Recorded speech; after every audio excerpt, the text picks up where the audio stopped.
जब हम घर घर गए हैं तो बतौर पास्टर या चरवाहा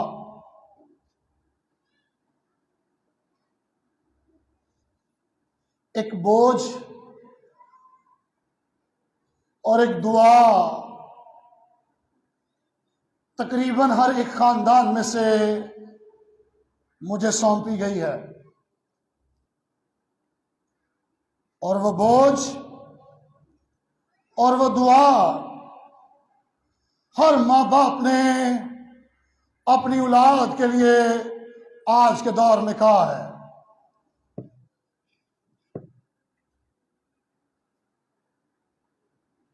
इन 4 दिनों में जो गुज़िश्ता मैंने अपने इलाके फ्रांसिसाबाद में गुजारे हैं, इसने मुझे 4 कहानियां दी हैं, और वो चारों कहानियां इतनी भयानक हैं कि अगर आप कहें कि किसी खादम पर इतबार करें तो खादमों पर से भी इतबार उठ गया। अगर आप कहें कि किसी टीचर पर, किसी उस्ताद पर इत्माद करें तो उनसे भी इत्माद उठ गया। और जब माँ बाप की बेटियां उनके घरों को छोड़कर गई हैं तो मैंने कई खानदान यहां पर देखे हैं जिन्होंने अपने दरवाजे के आगे ऐसी सफेद चादरों के साथ 4 पहियां बिछाई हों कि लोग सोच रहे हो ये सारा खानदान मर गया है। और जब किसी का बेटा या बेटी बेरहमी का शिकार होती है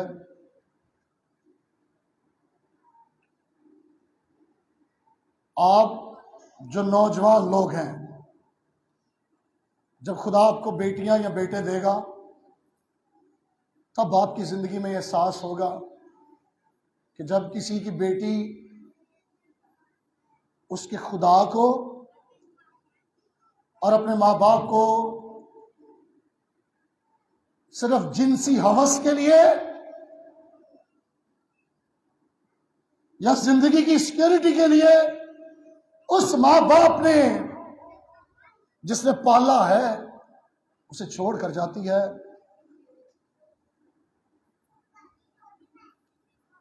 तो उस माँ बाप का, उस खानदान का क्या हाल होता है। कई दफा लोग एक माइंड सेट के साथ किसी भी सकाफत को अपना लेना चाहते हैं, और चूंकि जिस मशरकी इलाके में मैं और आप रहते हैं, यहाँ पर माँ बाप के पास शायद दौलत, गाड़ी, बंगला, जायदाद नहीं है, लेकिन उनके पास सिर्फ इज्जत है, और वो चाहते हैं कि उनकी वो इज्जत उनके बच्चे महफूज रखें। एक पास्टर जो अपने घर से शायद बड़ी खुशी के साथ लोगों को विजिट कर रहा हो कि मैं जाता हूं, मैं लोगों को निजात पर कलाम सुनाऊंगा, लोग गुनाह से हटेंगे और यीशु मसीह को कबूल करेंगे। जब कोई माँ ये कहे कि मेरी बेटी फ़ोन नहीं छोड़ रही, जब कोई माँ ये कहे कि मेरा बेटा आजकल नशाबाजों या चर्सी लोगों के साथ बैठकर अब सिगरेट पीना शुरू हो गया है, जब कोई माँ ये कहे कि मेरा बेटा सारी सारी रात घर नहीं आता, अगर आए भी तो वो हम सबसे अलग सोता है, ये सारी बातें जब किसी ऐसे शफायती को, किसी ऐसे पासबान को, किसी ऐसे चरवाहे को कोई माँ बाप देता है, तो मैं ये समझता हूँ कि पास्टर शायद अपने घर की किसी टेंशन को अपने साथ लेकर गया हो, लेकिन वो अपने चर्च के, अपनी कलीसिया के घरानों की कई टेंशनें लेकर अपने घर आता है, और फिर सोचता है कि इनका सलूशन, इनका हल या इनका जो पाया है या कोई इसका हल है वो क्या हो सकता है। और इसी मुनासबत से आज मैंने खुदावंद के कलाम के इस हवाले को आपके सामने तलावत करवाया है। मसीहत जो है ये बाइबल मुकद्दस के खुदा को कबूल करती है, जिसमें तसलीस मौजूद है, खुदा बाप, खुदा कलाम और खुदा रुल कुद्दस। मसीहत इस बात पर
और उसका बेटा इस दुनिया की अदालत करेगा।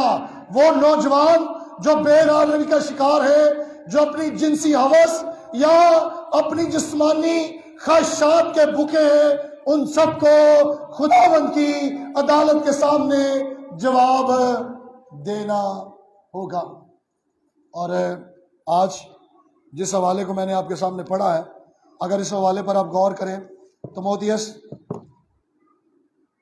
उसका पहला तिमोथियस चौथा बाब, तो यहाँ पर अगर मैं जल्दी जल्दी इसके बारे में बताना चाहूँ तो पलूस ने मसीही नौजवानों को इस पूरे हवाले में रहनुमा उसूल दिए हैं। उसने हिदायत की है कि किस तरह से मसीही लोगों को और ख़ास तौर पर मसीही बेटे बेटियों को अपनी ज़िंदगी गुजारनी चाहिए।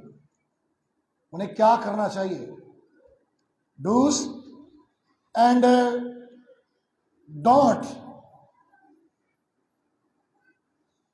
यानी क्या करना है, क्या नहीं करना।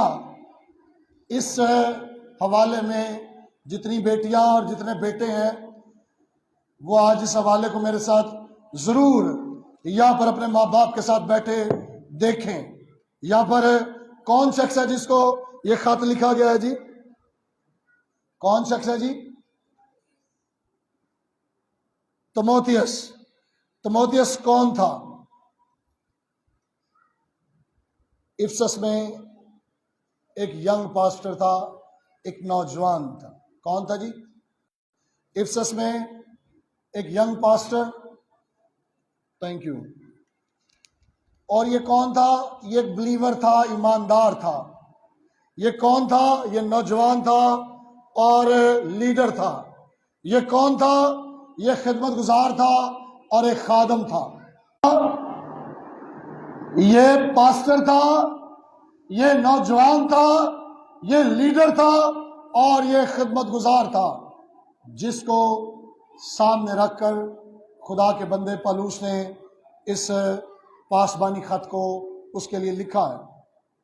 मेरे अजीजों, हम आज खास तौर पर जो वालिदैन हैं वो भी गौर से सुने और जो बेटे बेटियां हैं वो भी सुने।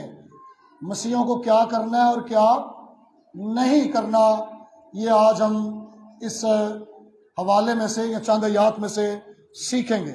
साथ में आज क्या कहती है जी? कोई आप में से ऊंची आवाज में पढ़ेगा। लेकिन बेहुदा और बूढ़ियों की सी कहानियों से किनारा कर और दीनदारी के लिए रियासत कर। क्या करना है? बेहुदा और बूढ़ी जो कहानियां हैं उनसे क्या करना है? किनारा करना है और दीनदारी की रियासत करनी है।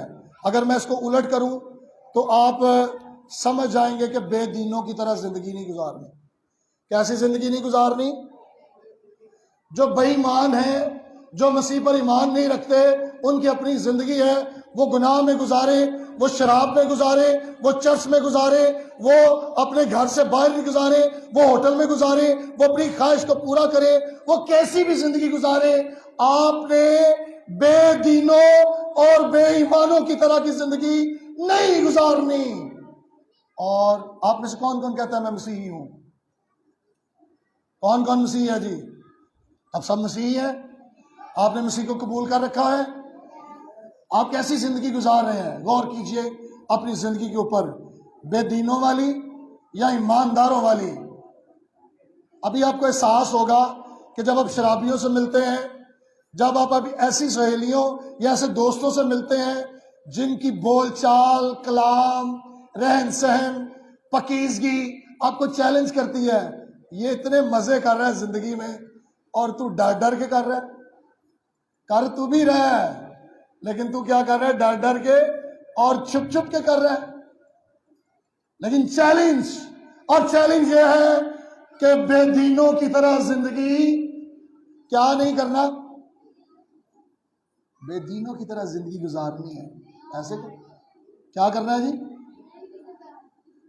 जेड़े बोता कहते ना नहीं गुजारनी, इनको मैंने बड़ा मारना है सबको। ऊंची ऊंची आवाजों में कह रहे हैं। एक शख्स है जिसका नाम डॉक्टर हावर्ड है। इसने ऑस्ट्रेलिया में लोगों को कहा कि जी गुनाह पर मुनादी ना करें, गुनाह के बारे में खुलकर ना बताएं, कि अगर हमने गुनाह के बारे में खुलकर बताया तो हमारी जो नौजवान नस्ल है उनको गुनाह के बारे में पता चलेगा और वो गुनाह में इन्वॉल्व हो जाएंगे। तो एक खुदा के खादम ने कहा कि अगर हम किसी जहर की बोतल से उसका नाम मिटा भी दें, अगर हम उसका लेबल उतार भी दें, तो क्या लोग उसके पीने से बच जाएंगे? No, never, not at all. जहर तो क्या है? गुनाह क्या है? गुनाह है। ये मुझे और आपको जहन्नम में लेकर जा सकता है। डॉक्टर साहब ने कहा कि मिसाल तो आपने डॉक्टरों वाली दी है। जहर है और गुनाह क्या है? गुनाह है। और मेरे अजीजों, भले आप लेबल छुपा भी दें, भले आप उसका लेबल मिटा भी दें, ये जो है वो जहर ही है। दूसरा काम क्या नहीं करना, 12वीं आयत। दूसरा काम क्या नहीं करना, 12वीं आयत ऊंची आवाज में आप में से कोई पढ़े। कोई तेरी जवानी की हकारत ना करने पाए, बल्कि तू ईमानदारों के लिए सलाम करने और चाल चलन और मोहब्बत और ईमान और पकीरगी में नमूना बन। यस, क्या है जी दूसरी बात कि कोई तेरी जवानी की हकारत है, तेरी जवानी ते कोई उंगल है, अंगुश्त नमाई ना करे। वो जवानों, कौन कौन जवान है आप में से? मैं तो अब 42 साल का हो गया हूँ, जून से अगस्त तक 42 साल और 3-4 महीने का। तो आप में से कौन कौन जान गया मैं तो बूढ़ा हूँ जी? सारे कह रहे हैं हम जाएंगे नहीं है। क्यों उंगली उठवानी है आपने अपनी जिंदगी, अपनी जवानी पर? आप चाहते हैं आपकी जवानी की कोई हकारत करे? क्या असूल है, क्या नहीं करना? कोई तेरी जवानी की हकारत ना करे। मुझे जवान देखकर ना, पीछे हमारे ये खेत है, तो जब जैसे ही शाम 7 बजते हैं तो मुझे ऐसा लगता है कि खाली प्लाट अब पीसीओ बन गया है। कोई बात करता है इधर को पूरा जाता है, कोई बात करता है इधर को आता है, कोई किसी को गालियां दे रहा है, कोई बड़ा रोमांटिक हुआ है, कोई कुछ है, कोई कुछ है। तो जवान जैसे ही वो हटते हैं 11-12 बजे, फिर दूसरे आ जाते हैं भड़कों वाले, तो ऐसी की तैसी। कोई वो हटते हैं तो वे चीजें उठाने वाले आ जाते, पोडरी, कोई चर्च का बोर्ड उठा के लेगा। जवान क्या है जी? जवान। ये है मसीही जवान। क्या हम सारी रात मोबाइल पर बात करने वाले के बारे में बात ना करें? क्या हम शराब और चर्च पीने वाले लोगों के बारे में उंगली ना उठाएं? क्या हम कंप्यूटर पर या मोबाइल पर गलत साइट्स देखने वालों को बुरा ना कहें? क्या हम उन पर मुश्तनमाई ना होने दें? नहीं नहीं, ये तो बहुत ही अच्छे।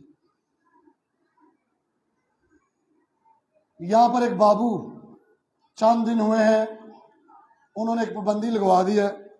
फादर साहब ने कहा जी, कोई भी बाबू किसी के घर जाके चंदे वाला कार्ड अंदर जाके नहीं लेगा, क्योंकि एक बाबू की बीवी की डेथ हो चुकी थी और उसने एक जवान लड़की को यहाँ से, वो शायद वो रिश्ता मांगता, कोई प्रॉपर या लीगल तरीके से कोई काम करता तो शायद वो पाए तकमील तक पहुंचता, लेकिन वो यहाँ से चले गया वो कपल। अब फादर साहब ने वहाँ पर पाबंदी लगाई है कि कोई भी जो उनके मनाद हैं किसी के घर नहीं जाएगा। कार्ड दरवाजे से लेंगे, लेकिन जब भी जाना होगा मैं साथ जाऊंगा। अब खादमों के बारे में जब लोग ऐसा सोचेंगे देखेंगे, तो कहते हैं तालाब में एक मछली भी साफ ना हो तो पूरे तालाब को क्या करती है? एक टीचर, 2 टीचर, एक म्यूजिशियन फ्रांसिसाबाद में, और ऐसा म्यूजिशियन जो हर एक पास्टर को बेइज्जत करने की सोच रखे, जिसके अंदर बड़ी आकड़, बड़ा मगरूर, वो किसी को बाजा सिखाते सिखाते किसी लड़की के साथ रफू चक्कर हो गया। 9-2-11। एक टीचर बहुत ही आला पाए कि उनकी जो बीवी है वो मेरी टीचर है, और ये चंद दिन हुए हैं वो किसी अपनी स्टूडेंट को लेकर यहां से फरार हो गए। मैं आपको कैसे बताऊं कि यहां पर एक खादम का बेटा, वो किसी के घर, औरत के घर में रहता है, यहां पर उनका निकाह नहीं है।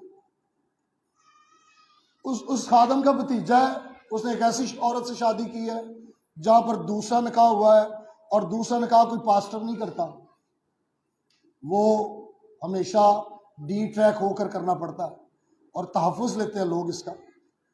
और इतनी बेहयाई, इतना जिनसी हवस और इसकी ख्वाहिश जो जवान लड़कों और लड़कियों को एक सब्र में ना रहने दे कि उनका माँ बाप उनकी शादी करेगा। उनके घरों में उन्हें भेजेगा, छोड़ेगा, जिम्मेदारी निभाएगा। वो खुदा से भी पहले, अपने माँ बाप से भी पहले अपने फैसले करने की कोशिश करें। अगर मैं अपने आप को जवान कहता फराजाबाद में, तो शायद मैं ये भी कहता कि शेम ऑन मी, मेरे लिए शर्मिंदगी की बात है कि मेरे दोस्त और मेरे इर्द गिर्द पड़ोसी, जिनकी बेटों की कोई हिफाजत नहीं, आज जिसके घर में तमाशा लगता है ना, लोग उसका मजाक उड़ा रहे हैं।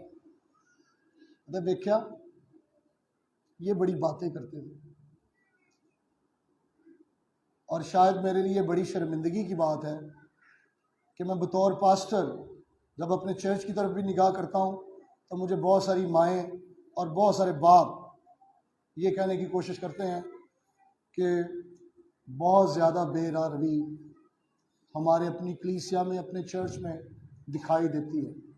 बाहर जाना, बाहर जाके समझाना, किसी के लिए एक एग्जाम्पल बनना बड़े दूर की बात है। लेकिन मैं ये कहना चाहता हूँ कि नौजवानों,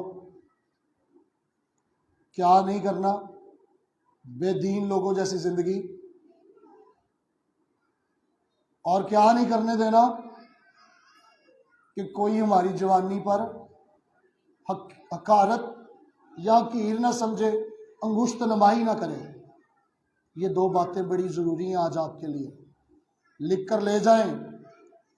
और करना क्या है? दूसरी बात, करना क्या है? 7वीं और 8वीं आयत आप में से कोई पढ़ेगा?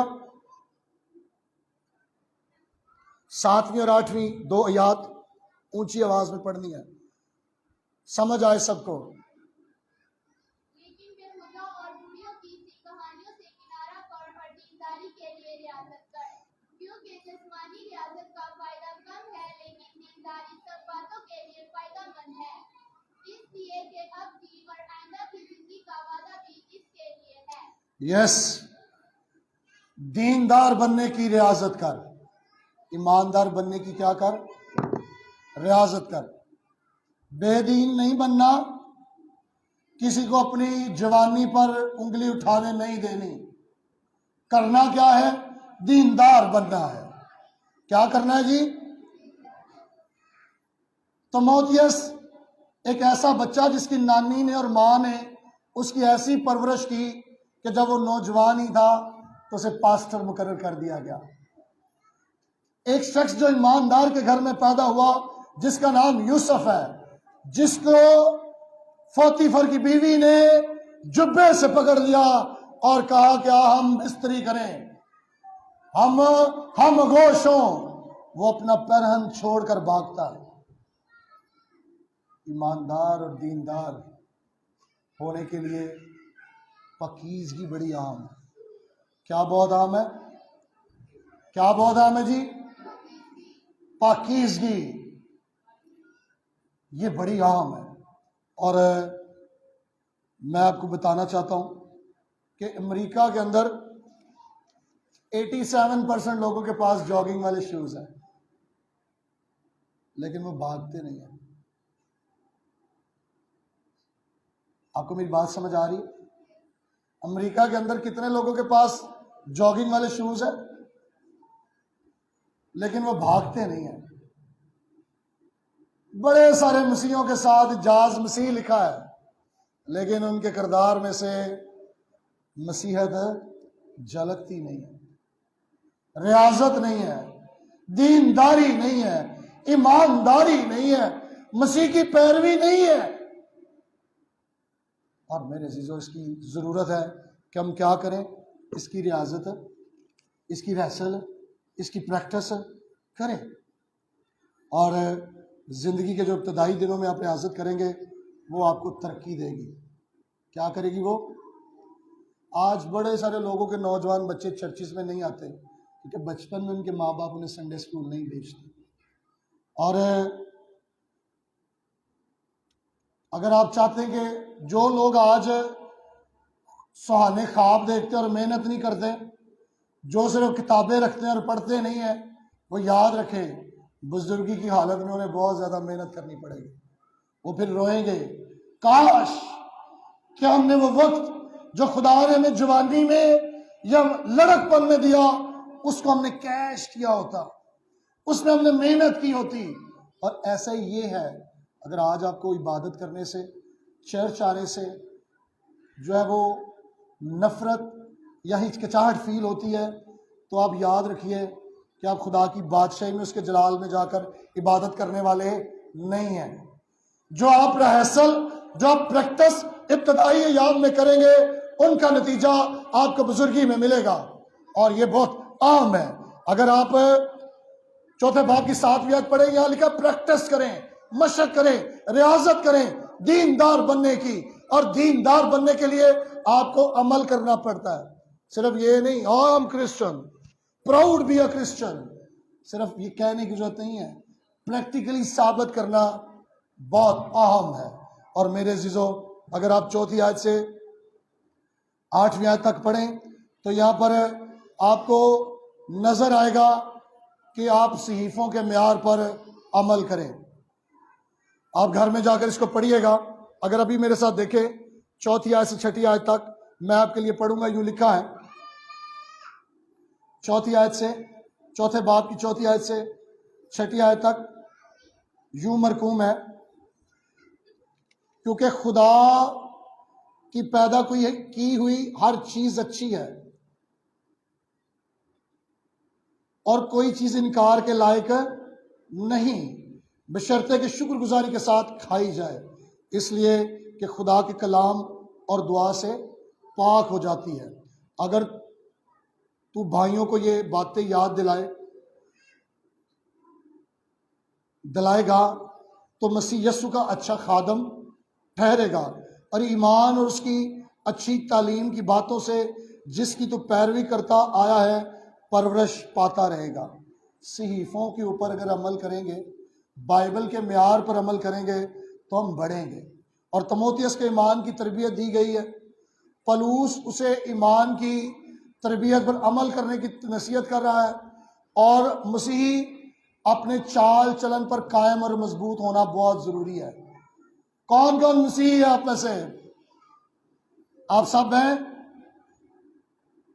और अगर मैं आपसे अभी फेथ स्टेटमेंट सुनूं तो शायद आप में से बहुत सारे लोग बहुत कम बातें बताने के अहल होंगे, लेकिन सहीफों का म्यार बड़ा ज़रूरी है।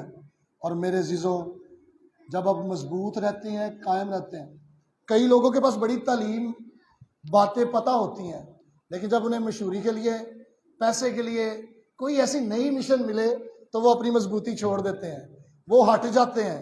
और मेरे अजीज़ों, ये आज स्टैंड की बड़ी ज़रूरत है, आज खड़े होने की बड़ी ज़रूरत है।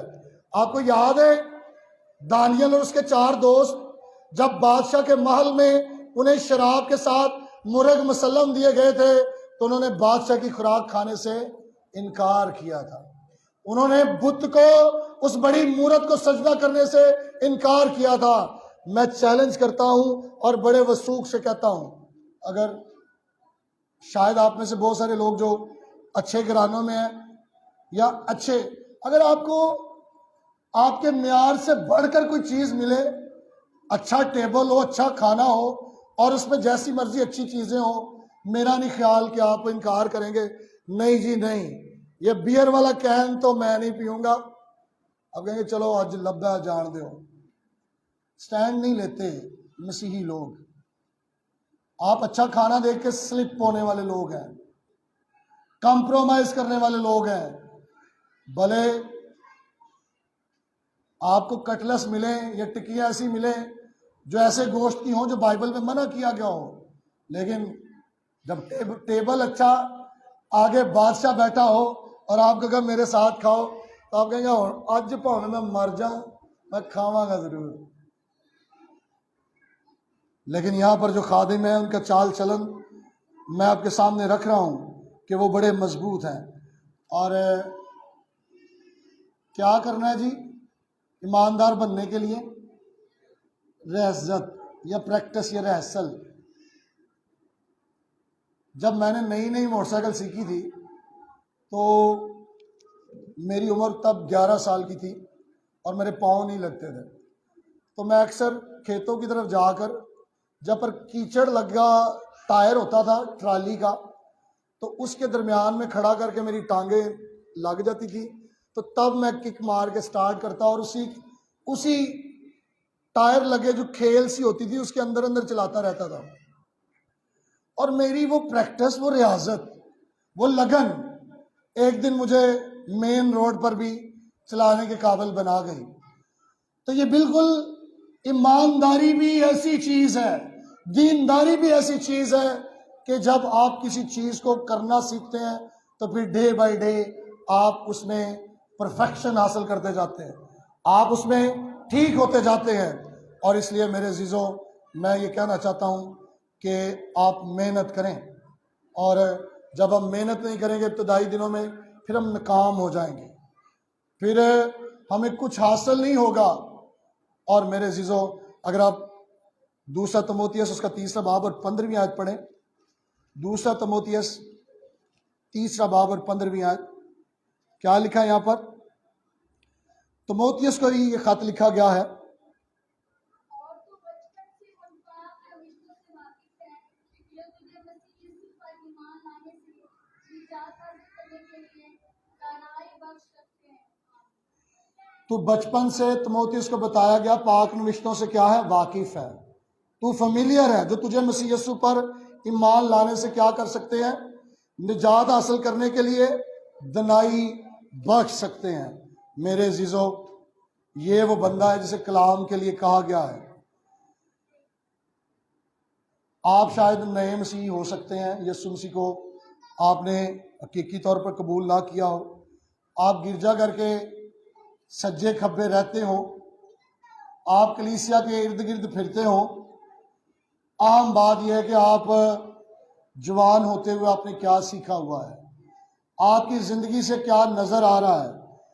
इसीलिए तो पलूस ने तमोथियस को पहले खत के 4 बाब में उसकी 12वीं आयत में खास तौर पर नसीहतें की हैं और कहा कि तेरी जवानी की कोई हकारत ना करने पाए, बल्कि तू ईमानदारों के लिए क्या बने? नमूना। क्या बने? किस किस बात में? कलाम करने, बोल चाल में, गाला कटनिया ने, चुगलियां करनिया ने, ऐसे ही करना है ना जी। बोल चाल में तेरा बोलना ऐसा हो जिस पर दूसरे पर फजल हो और उसकी तरक्की हो। कलाम में चाल चलन में, चाल चलन ऐसा हो कि दूसरे हंस हंस कर उठे, वाह भाई वाह। मोहब्बत में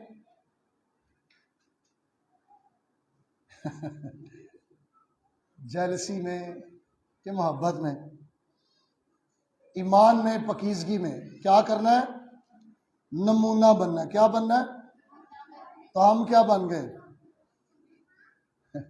कोई कह रहा है नमूने बन गए। ये मिसाल बनना है। क्या बनना है? Example, role model. कोई देखकर आपको कहे कि मुझे इस जैसा क्या करना चाहिए? बनना चाहिए। और मेरे अजीजों, आप मिसाल बने अपने दोस्तों के लिए, अच्छी मिसाल कलाम में, चाल चलन में, मोहब्बत में, ईमान में, पकीजगी में। ये बड़ा आम है। और मेरे अजीजों, मैं कुछ सर्वे कलाम के आखिर में आपके सामने रखना चाहता हूँ। ये सर्वे जब मैंने खुद भी पढ़ा तो मेरी रूह को इस सर्वे ने जोड़ कर रख दिया है। और शायद मेरा ईमान है कि अगर आप भी नौजवानों के बारे में ये सर्वे सुनेंगे तो आपकी रूह एक दफ़ा कांप उठेगी कि हमने तो कभी अपने बच्चों की तरफ तवज्जो नहीं दी। मसीही नौजवानों के लिए एक सर्वे है। 70% लोग जब हाई स्कूल में जाते हैं, यानी 9th 10th से आगे, तो वो चर्च को छोड़ देते हैं। फिर उनकी अपनी मसरूफियात होती हैं जो वो चाहते हैं। कितने फीसद नौजवान चर्च को छोड़ते हैं? कब जाकर? High school. कभी कभी वो जो लोग खुदा के साथ सिंसियर नहीं है ना, वो अपनी पढ़ाई के साथ भी सिंसियर नहीं है। जो खुदा के वफादार नहीं है वो अपने टीचर और माँ बाप के भी वफादार नहीं है। ये कुछ लोग आपको कहेंगे बड़ा पढ़ाई का बर्डन है। हम अभी अपने मोबाइल पर यही होमवर्क ही कर रहे हैं, हम अपने मोबाइल पर जो है यही कर रहे हैं, लेकिन कई दफा आपको ये नताइज मिलेंगे कि वो 70% लोगों में आपको जो हाई स्कूल की कामयाबी है वो भी नहीं मिलेगी। कोई और शायद कामयाबी मिल जाए, जैसे सर वाल्टर को मिली है, ऐसी कामयाबी शायद मिल जाए। जो खुदा के डर में नहीं है, खुदा के खौफ में नहीं है, और हाई स्कूल में 70% लोग चर्च को छोड़ देते हैं, और 33% नौजवान जो क्रिश्चियन है वो कहते हैं कि हमारा मजहब बड़ा पुराना है, अब ये काबिल इस्तेमाल नहीं है। 33% वो मार्क्स जो हमें पास कराते हैं, 33% नौजवान है मसीही जो कहते हैं हमारा मजहब बड़ा पुराना है, अब ये काबिल इस्तेमाल नहीं है, ख़त्म हो चुका है। 40% ऐसे नौजवान हैं जो इल्म नजूम पर ईमान रखते हैं, और हर रोज़ अगले दिन वो अखबार में से अपने लिए सितारा पढ़ते हैं कि मेरा हफ्ता कैसा गुजरेगा। वो इल्म नजूम पर ईमान रखते हैं, वो ज़ायचे और सितारों की चाल पर यकीन और ईमान रखते हैं। और मेरे अज़ीज़ों, 93% ऐसे सलाहकार ख्याल रखते हैं कि वो चाहते हैं कि हमें उन दवाइयों तक रसाई हो जिनसे पेट के अंदर बच्चे मारे जाते हैं। 93% कितने लोग? नौजवान। मैं कहते हैं कि हमारी उन अद्वियात तक रसाई होनी चाहिए जिनके ज़रिया से बच्चे पेट में मार दिए जाएं, वो दुनिया में पैदा ना हो।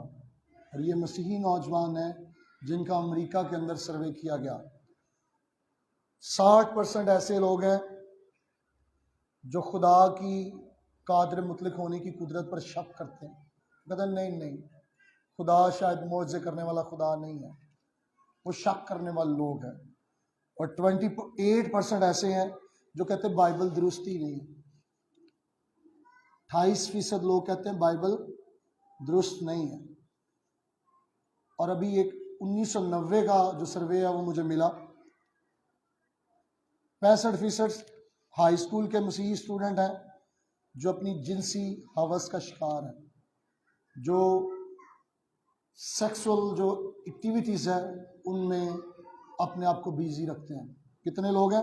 65%। 75% लड़के लड़कियां ऐसे हैं जो अपने एक दूसरे को लारा लगाकर धोखा देने वाले लोग हैं, चीट करते हैं। 75% मसीही हैं जो गिरजों में भी जाते हैं, लेकिन वो ऐसे स्टूडेंट्स हैं जो एक दूसरे के साथ चीट करते हैं। और जो मैंने कहा कि जो लोग दवाइयों तक रसाई चाहते हैं, लेकिन 1990 का सर्वे बता रहा है कि 45 से 50% लोग बच्चों को पेट में मारते हैं। आज वहां रसाई चाहते हैं 93% के दवाइयां हमें मिल जाए, लेकिन 45 से 50% जो लोग हैं वो क्या कर रहे हैं? वो मुलव्वस हैं, वो बच्चों को पेट में मार रहे हैं, और इल्लीगल बॉर्न वो चाहते हैं दुनिया में ना आए। और मेरे अजीजों, ऐसे लोग 3.3 मिलियन, कितने बन गए? 33 लाख के करीब 3.3 मसीही नौजवान हैं जो अल्कोहल एडिक्ट हैं, शराबी हैं। 3.3 यानी मिलियन, 33 लाख के करीब पूरी दुनिया में मसीही नौजवान जो हैं वो शराबी हैं। अब वो कौन कौन सी पीते हैं उनका हम तज़किरा नहीं कर पाएंगे। और 1000 नौजवान ऐसा है पूरी दुनिया में जो हर रोज़ खुदकुशी करने की कोशिश कर रहा है, और 10% ऐसे लोग हैं लड़के लड़कों के साथ और लड़कियां लड़कियों के साथ हम जिन्स परस्ती में मुलव्वस हैं। और मैं यहाँ पर यह कहना चाहता हूँ कि अगर आप देखें मेरे साथ चौथे बाब की 13वीं आयत, पहला तिमोथियस चौथा बाब और 13वीं आयत, कोई पढ़ेगा आप में से? जब तक मैं ना आऊं पढ़ने और नसीहत करने और तालीम देने मुतवज्जा रहे। 13वीं आयत कह रही है, पौलुस तिमोथियस को कहता है जब तक मैं ना आऊं पढ़ने और नसीहत करने और तालीम देने की तरफ मतवज्जो रहे। सच्चाई को पेश कर और ऐलान कर लोगों में इस बात की मुनादी कर कि लोग मुतालिया करें और खुदा के कलाम पर गौर करें। क्या करें लोग? बाइबल को पढ़ें और बाइबल के ऊपर क्या करें? गौर करें। अगर आप 14वीं आयत पढ़ें तो यहाँ पर लिखा हुआ है, उस नेमत से गाफिल ना रह जो तुझे हासिल है और नबूवत के ज़रिए से बुज़ुर्गों के हाथ रखते वक्त तुझे मिली है। हर एक मसीही के अंदर खुदा ने सलाहियतें रखी हैं, टैलेंट्स रखे हैं। अपने टैलेंट्स को क्या कर? पहचान। क्या कर? अपने टैलेंट को पहचान और उसकी नशो नुमा कर, उसको तरक्की दे। मैं आपसे ये कहना चाहता हूँ, खुदा ने मुझे और आप में से जितने नौजवान